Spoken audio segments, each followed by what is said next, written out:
क्या दुनिया बदलने की शुरुआत महज एक चादर बिछाने और तकिया सीधा करने से हो सकती है? सुनने में ये थोड़ा किसी मोटिवेशनल पोस्टर के कोट जैसा लगता है ना? लेकिन आज हम जिस सोर्स मटेरियल को डिकोड कर रहे हैं वो कोई आम फिलॉसफी नहीं है, बल्कि एक हार्डकोर मिलिट्री सर्वाइवल लेसन है। हाँ बिल्कुल। और आज की इस डीप डाइव में हम एडमिरल विलियम एच मैक्रेवन की किताब मेक योर बेड की गहराइयों में उतरेंगे। ये एक पूर्व अमेरिकन नेवी सील कमांडर रहे हैं। सही कहा। और ये किताब उनके यूनिवर्सिटी ऑफ टेक्सास के एक वायरल कमेंसमेंट स्पीच पर आधारित है, जहां उन्होंने अपनी BUDS यानी basic under water demolition seal training के 10 ऐसे सच्चे और काफ़ी क्रूर सबक शेयर किए जो इंसान की लिमिट्स को टेस्ट करते हैं। तो चलिए इस मिलिट्री माइंडसेट को डीकोड करते हैं। और इस चर्चा का मकसद सिर्फ इस किताब का कोई चैप्टर बाय चैप्टर समरी देना नहीं है। हमें उस पैटर्न को समझना है जहां छोटी छोटी आदतें मतलब इंसान का कैरेक्टर बनाती हैं, क्योंकि जब हालात बेकाबू हो जाते हैं तो यही कैरेक्टर तय करता है कि इंसान टूटेगा या टिकेगा। दुनिया के बड़े इवेंट्स किसी के हाथ में नहीं होते, पर दिन की शुरुआत वो पूरी तरह हमारे हाथ में है। तो शुरुआत वहीं से करते हैं जहां से मैक्रेवन की ट्रेनिंग का हर दिन शुरू होता था, अपना बिस्तर बनाना। और ये कोई कैजुअल सा काम नहीं था। वहाँ रूल था कि चादर के कोने एकदम 45 डिग्री के एंगल पर मुड़े होने चाहिए, कंबल टाइट हो और तकिया ठीक बीच में।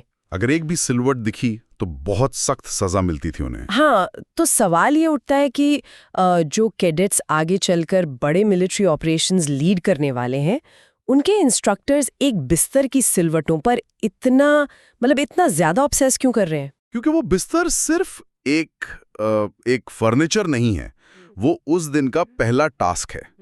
अगर हम इसको साइकोलॉजिकली देखें तो सुबह उठते ही जब इंसान अपना पहला काम फुल परफेक्शन के साथ खत्म करता है तो दिमाग में एक छोटा सा डोपामिन हिट होता है, एक प्राइड की फीलिंग आती है, एक सिग्नल मिलता है दिमाग को कि मैंने दिन का कंट्रोल ले लिया है। एग्जैक्टली। अगर हम इसे आम जिंदगी से जोड़ें तो एक आम सुबह कैसी होती है? अलार्म स्नूज किया, भागते दौड़ते तैयार हुए, सब कुछ बिखरा पड़ा है, पूरा दिन एक अफरा तफरी में निकल जाता है। मैक्रेवन का पॉइंट यह है कि जब दिन भर बाहर की दुनिया आपको थपेड़े मारती है, चीजें गलत होती हैं, और शाम को जब कोई इंसान वापस अपने कमरे में आता है तो वो परफेक्ट बना हुआ बिस्तर उसे ये एहसास दिलाता है कि कम से कम दुनिया की एक चीज तो उसके कंट्रोल में थी। यानी वो साफ बिस्तर कल के लिए एक साइकोलॉजिकल एंकर का काम करता है। लेकिन बिस्तर बनाने से दिन का कंट्रोल तो मिल गया, पर जैसे ही दरवाजे से बाहर कदम रखते हैं तो असलियत सामने आती है कि कोई भी बड़ी लड़ाई अकेले नहीं लड़ी जा सकती। बिल्कुल सही। जैसे ट्रेनिंग के दौरान बोट क्रू का जो कॉन्सेप्ट है वो इस बात को बहुत ब्रूटल तरीके से साबित करता है।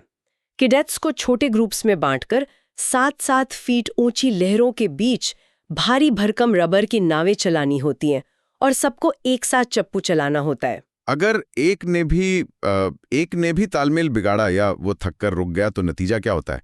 लहरें नाव को पलट देती हैं और पूरी टीम को उसका खामियाजा भुगतना पड़ता है। हाँ, और यही हिस्सा उस अकेले हीरो वाले मिथ को तोड़ता है जो हम अक्सर फिल्मों में देखते हैं ना, कि एक इंसान अकेले सब कुछ ठीक कर देगा। सही बात है। असल दुनिया में चाहे वो कोई बड़ा कॉर्पोरेट मर्जर हो, कोई स्टार्टअप हो या कोई फैमिली क्राइसिस, अगर टीम के लोगों में एक दूसरे के लिए अंधा विश्वास नहीं है तो सिस्टम कंप्लीटली कोलैप्स हो जाता है।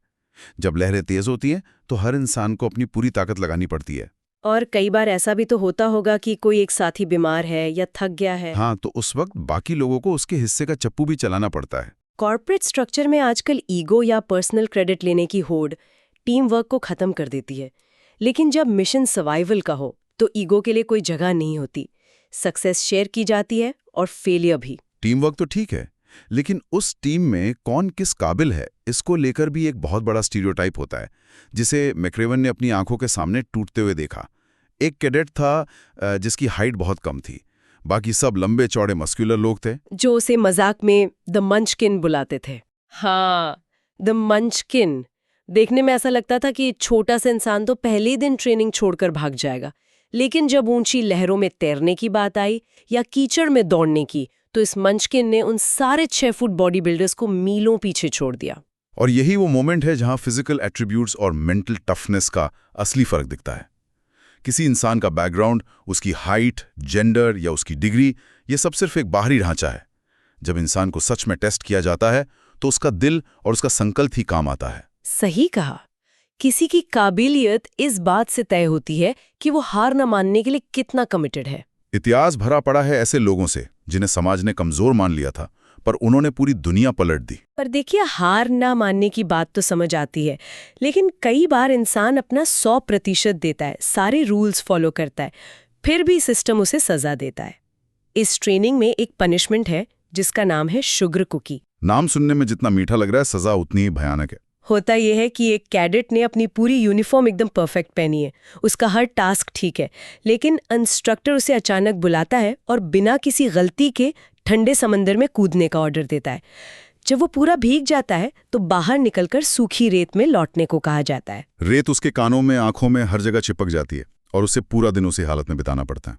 कोई लॉजिक नहीं है इसका। कोई गलती नहीं, बस आप शुगर कुकी बन गए। अगर ऊपर से देखें तो ये सरासर अन्याय लगता है।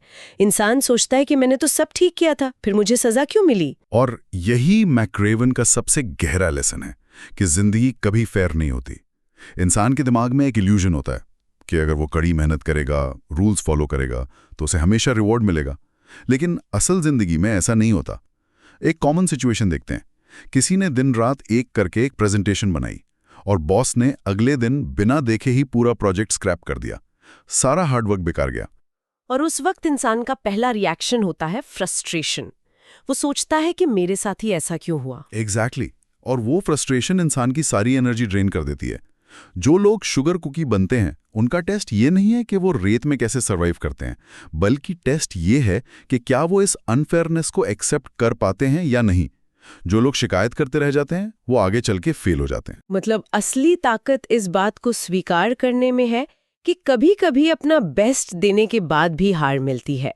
उस वक्त उस रेत को झड़ना है, सच्चाई को एक्सेप्ट करना है और अगले टास्क पर फोकस करना है, क्योंकि शिकायत करने से ना रेत हटेगी और ना जिंदगी फेयर बनेगी। बिल्कुल। विक्टिम माइंडसेट को वहीं समंदर किनारे छोड़ना पड़ता है। लेकिन बात सिर्फ अनफेयरनेस तक नहीं रुकती। बात उन फेलियर्स की भी है जो इंसान को अंदर तक तोड़ देती हैं।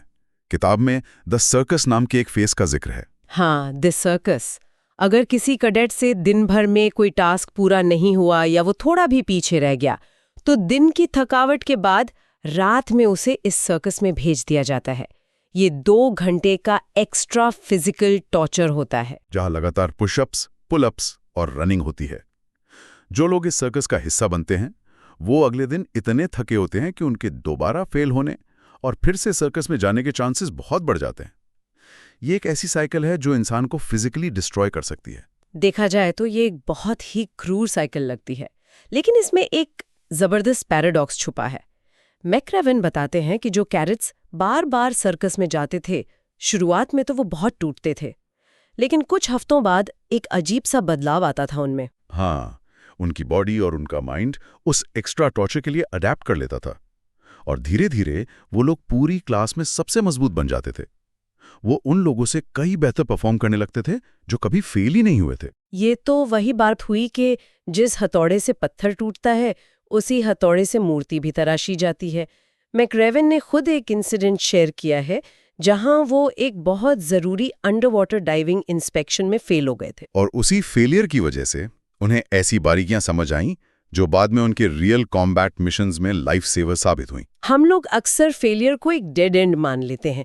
कोई बिजनेस आइडिया फ्लॉप हो गया या कोई एग्जाम क्लियर नहीं हुआ तो लगता है सब खत्म हो गया। पर सर्कस हमें सिखाता है कि हर फेलियर दरअसल एक एक्स्ट्रा ट्रेनिंग सेशन है।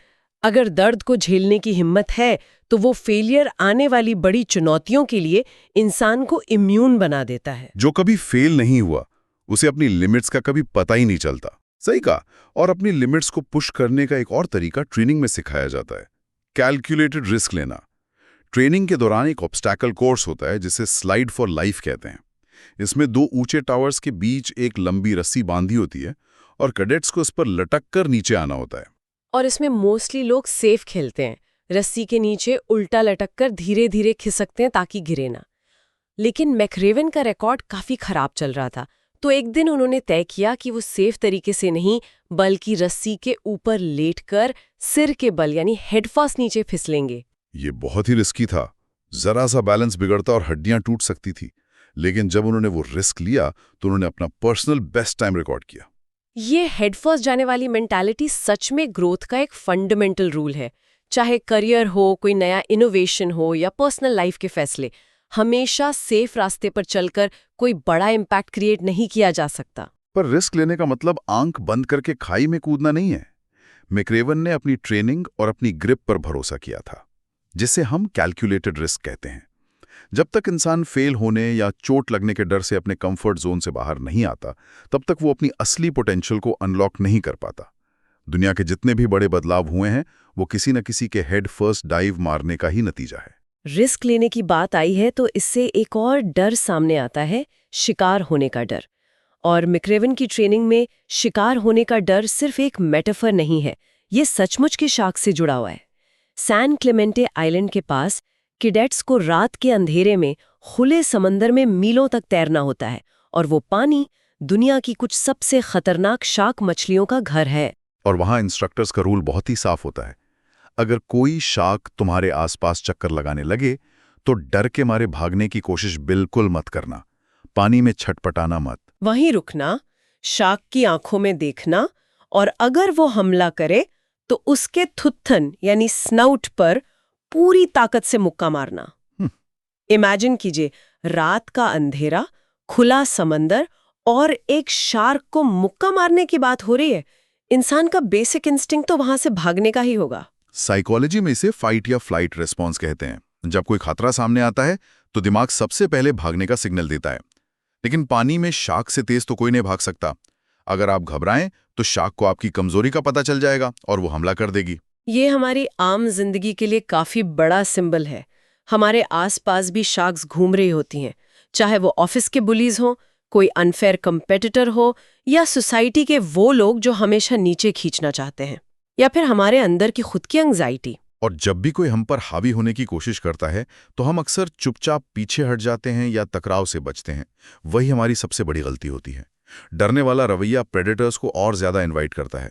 वो लोग कमजोरी सूंघ लेते हैं। इसलिए मैक्रेवन का ये लेसन बताता है कि जब कोई चीज आपको डराती है तो उससे आंखें मिलाना जरूरी है, अपने ग्राउंड पर खड़े रहना है। जब हम अपने डर या आलोचकों का डटकर सामना करते हैं और जरूरत पड़ने पर पलटवार करते हैं तो वो अक्सर पीछे हट जाते हैं। साहस ही वो ढाल है जो डराने वालों को निहत्था कर देती है। शौक को मुक्का मारने का मतलब है अपने अंदर के डर को ही डरा देना। डर का सामना करना ही इंसान को असली लीडर बनाता है। अब आते हैं उस कहानी पर जो इस पूरे सोर्स मटेरियल का सबसे डार्क लेकिन सबसे इंस्पायरिंग हिस्सा है। इसे द मड फ्लैट्स कहा जाता है। ट्रेनिंग का सबसे भयानक फेज, जिसे हेल वीक कहते हैं, उसकी एक रात कैडेट्स को एक दलदल जैसी जगह पर ले जाया जाता है। हड्डियां जमा देने वाली ठंड, बर्फीली हवा और सारे कैडेट्स गले तक ठंडे कीचड़ में लेटे हुए हैं। और कई घंटे बीत चुके हैं। ऐसा लगता है जैसे मौत बस सामने खड़ी है। इंस्ट्रक्टर्स उन्हें लालच देते हैं कि अगर सिर्फ 5 लोग हार मान लें तो सबको कीचड़ से बाहर निकाल लिया जाएगा। कुछ कैडेट्स टूटने वाले होते हैं कि तभी उस भयानक सन्नाटे और निराशा के बीच कोई एक कैडेट धीरे से बेसुरी आवाज में गाना गाना शुरू कर देता है। वो मोमेंट सिर्फ एक गाने का नहीं है, वो ह्यूमन स्पिरिट के बाउंस बैक करने का मोमेंट है। जब वो एक इंसान गाना शुरू करता है तो इंस्ट्रक्टर्स चिल्लाते हैं, उसे चुप कराने की कोशिश करते हैं, पर वो नहीं रुकता। और धीरे धीरे उसके आसपास के लोग उस गाने में शामिल हो जाते हैं। कुछ ही देर में पूरा का पूरा दल गाना गाने लगता है। उस गाने से कीचड़ की ठंड खत्म नहीं होती, हवा का तापमान नहीं बदलता, लेकिन लोगों के अंदर की आग जल उठती है। उनका पूरा फोकस दर्द से हटकर उस सामूहिक एकता पर चला जाता है। इसका सीधा सा मतलब ये है कि जब सब कुछ खत्म होता नजर आए तब भी उम्मीद जगाई जा सकती है। उम्मीद एक कंटेजियन यानी वायरस की तरह होती है जो बहुत तेजी से फैलती है। क्राइसिस के वक्त, चाहे कोई आर्थिक मंदी हो, कंपनी डूब रही हो या घर में कोई मेडिकल इमरजेंसी आई हो, उस वक्त एक लीडर का काम सिर्फ फैसले लेना नहीं होता। उसका सबसे बड़ा काम होता है शांत रहना और दूसरों के दिलों में उस उम्मीद को जिंदा रखना। कोई पैनिक कर रहा हो तब एक इंसान जो पॉजिटिविटी दिखाता है वो पूरी टीम को डूबने से बचा सकता है। अगर इंसान गर्दन तक कीचड़ में धंसा हो तब भी उसे गाना शुरू करने की हिम्मत रखनी चाहिए। और ये सारी बातें, ये हिम्मत एक आखिरी इम्तिहान पर आकर टिकती हैं। नेवी सील ट्रेनिंग के पूरे कंपाउंड के बीच एक बहुत ही चमकती हुई पीतल की घंटी, एक ब्रास बेल्ट टंगी होती है। ये घंटी हर वक्त कैडेट्स की नजरों के सामने रहती है। ये एक सिंबल है कि अगर दर्द बर्दाश्त नहीं हो रहा, अगर हड्डियां टूट रही हैं, तो बस जाकर उस घंटी को 3 बार बजाना है। 3 बार घंटी बजाते ही सारा टॉर्चर उसी वक्त खत्म। कोई आपसे कुछ नहीं पूछेगा, आपको तुरंत एक गर्म शावर मिलेगा, कॉफी मिलेगी और एक आरामदायक बिस्तर। बस शर्त एक ही है, घंटी बजाने का मतलब है कि आपने हार मान ली, आप नेवी सील। वो पीतल की घंटी सच में दुनिया का सबसे बड़ा प्रलोभन है। और देखा जाए तो हमारी आम जिंदगी में भी ये घंटी हर जगह मौजूद होती है। ये घंटी वो पल है जब हम कहते हैं कि बस बहुत हो गया, अब और नहीं। जैसे जो स्टूडेंट सालों से एग्जाम्स की तैयारी कर रहा है और बार बार फेल हो रहा है, उसके लिए अपने सपने को छोड़कर कोई आम सी जॉब पकड़ लेना, वो घंटी बजाना है। या जो राइटर अपनी किताब छपवाने के लिए रिजेक्शन झेल रहा है, उसका लिखना छोड़ देना, वो घंटी बजाना है। क्योंकि छोड़ देने से तुरंत जो सुकून मिलता है वो बहुत लुभावना होता है। दिमाग उस इमीडिएट रिलीफ को जल्दी एक्सेप्ट कर लेता है। सही कहा, लेकिन मैक्रावन का फाइनल लेसन यही है कि नेवर क्विट। चाहे जो हो जाए, उस घंटी को कभी मत बजाना। क्योंकि जो लोग घंटी बजा देते हैं, वो शायद उस वक्त तो आराम पा लेते हैं, लेकिन वो जिंदगी भर उस पछतावे के साथ जीते हैं कि काश मैंने थोड़ा और बर्दाश्त कर लिया होता। सफलता और असफलता के बीच का अंतर अक्सर टैलेंट या आईक्यू नहीं होता। अंतर सिर्फ ये होता है कि कौन दर्द को, रिजेक्शन को और मुश्किलों को बाकियों से एक दिन ज्यादा, एक पल ज्यादा बर्दाश्त कर सकता है। जिसने घंटी नहीं बजाई वही सर्वाइवर है। इस पूरी चर्चा को अगर हम संक्षेप में देखें तो शुरुआत हुई थी एक बिस्तर बनाने से, और बात पहुंची शार्क को मुक्का मारने और कभी हार ना मानने तक। ये लेसन्स एक मिलिट्री कमांडर के जरूर हैं, लेकिन ये आम जिंदगी में पूरी तरह फिट बैठते हैं। क्योंकि कोर लेवल पर ये किताब मिलिट्री टैक्टिक्स के बारे में है ही नहीं। इसका पूरा बेसिस एक ही शब्द पर टिका है, कंट्रोल। इंसान की सबसे बड़ी फ्रस्ट्रेशन यही होती है कि वो उन चीजों को कंट्रोल करना चाहता है जो उसके हाथ में है ही नहीं। मार्केट क्रैश हो गया, किसी ने ऑफिस पॉलिटिक्स करके प्रमोशन छीन लिया, या कोई बीमारी आ गई। पर मैक्रावन का नजरिया है कि बाहरी दुनिया के क्योस को भूलकर अपना फोकस उस पर लाना चाहिए जो 100% हमारे कंट्रोल में है। हमारी सुबह की पहली आदत, हमारा डिसिप्लिन, दूसरों के साथ हमारा बर्ताव और हमारा अपना एटीट्यूड। जब हम अपनी छोटी आदतों पर कंट्रोल कर लेते हैं तो हमारा कैरेक्टर एक ऐसा आर्मर बन जाता है जो बड़ी से बड़ी चुनौती से टकरा सकता है। एकदम सही बात है। तो आज का टेक अवे बहुत ही क्लियर और प्रैक्टिकल है। दुनिया बदलने का कोई मैजिक फॉर्मूला नहीं होता। इसकी शुरुआत कल सुबह की पहली किरण के साथ होगी। अपना बिस्तर बनाना है, कंप्लेन करना बंद करना है, अपने हिस्से की शाख्स का डटकर सामना करना है, और सबसे जरूरी बात, चाहे दर्द कितना भी हो, कभी भी उस पीतल की घंटी को नहीं बजाना है। छोटे बदलाव ही असल में कंपाउंड होकर हमारी डेस्टिनी बनते हैं। एकदम सही बात है। अब इस गहरी चर्चा को खत्म करने से पहले मैं एक ऐसा विचार छोड़ना चाहती हूँ जो शायद इस पूरी फिलॉसफी को एक नए एंगल से देखने पे मजबूर कर दे।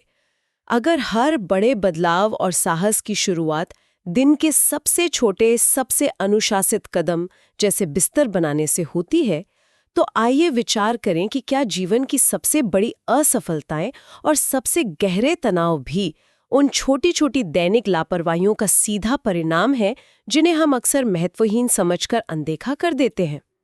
क्या वो एक छोटा सा काम जिसे कल पर टाल दिया गया, वो आज चुपचाप पूरे दिन की मानसिकता को कंट्रोल तो नहीं कर रहा? शायद वक्त आ गया है कि उस काम को आज ही पूरा किया जाए।